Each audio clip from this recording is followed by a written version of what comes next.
Greetings, modelers. EngineerJeff here. Over the years, I've tried a lot of different paint lines, and Vallejo's been my go-to paint for the most part. One of the paint lines that Vallejo has out right now is Vallejo Model Air. And it's basically a lot of the colors that were in their model color line that are thinned for airbrush. And I really like that particular line a lot because I do a lot of airbrushing anyway. One of the things I noticed is that you really don't have to thin it very much if you want to do brush painting. So I ended up picking up a lot of those colors. And also it was more military colors, more standard colors. If I wanted something a little more vibrant, I would have to go to the game color line, which took a little bit of finagling, I guess, or mixing practice to get right to shoot through an airbrush. More coffee. So a couple months ago I found out that they were coming up with a Game Air line using the same formula from their Model Air line, just with game colors. And I got really excited, so I was able to get my hands on a few colors of this line. Specifically greens, yellows, reds, purples, and then I picked up some of the brass or bronze colors. And I've been using them a lot in my painting. So this is my review of the Vallejo Game Air line. It's coming soon to a store near you. More coffee. Okay, so Game Air has about 47 colors, it looks like. Not all of the colors from the game color line transferred over to Game Air, which isn't a bad thing. You got a pretty full palette here. I picked out some of the colors that weren't duplicated already, or weren't I didn't have a good representation on the Model Air line. Okay, so we've taken a look at the color chart, and now we'll just do a little quick comparison of the two lines.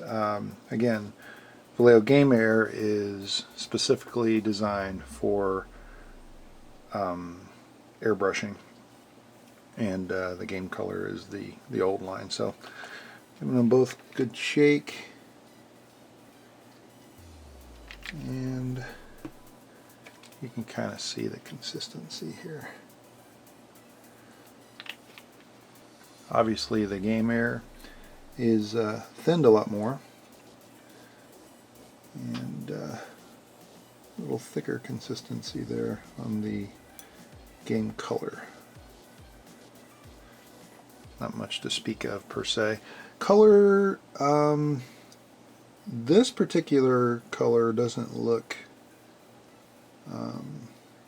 like there's a big difference in the color hue, but I know like this Escorbina green, I think I had some issues with it because it was like a little lighter shade in the Game Air. A little more of a bluish hue to it in the game color. Now it might be just the mix that was right there at the nozzle, because I've noticed that the greens tend to separate a little bit on the game color, especially like this Goblin green. I did a side by side, that stuff when it comes out almost looks turquoise. But for the actual Game Air, it might just may be a mixing issue. The Game Air is more true to the original color. So, but again, mileage may vary. If you're already running the game color line, if you already got game color, maybe when you run out, you pick up some Game Air. That'd be my recommendation. Unless you're just planning on doing a ton of airbrushing. then I would advise jumping over to the Game Air line. I've been pretty happy with it so far. So very soon you'll be able to get your hands on some of this paint, and I highly encourage you to do so. I already really enjoy the Vallejo Model Air line, so this was a no-brainer for me to pick up some of these colors. They're so colorful. So check out the Vallejo Game Air colors coming soon to a store near you, and let me know what you think. Feel free to leave a comment in the comments field down below, and give me a thumbs up if you like it, and of course subscribe, because I love my subscribers. You guys are awesome. And we'll see you in the next video. Peace.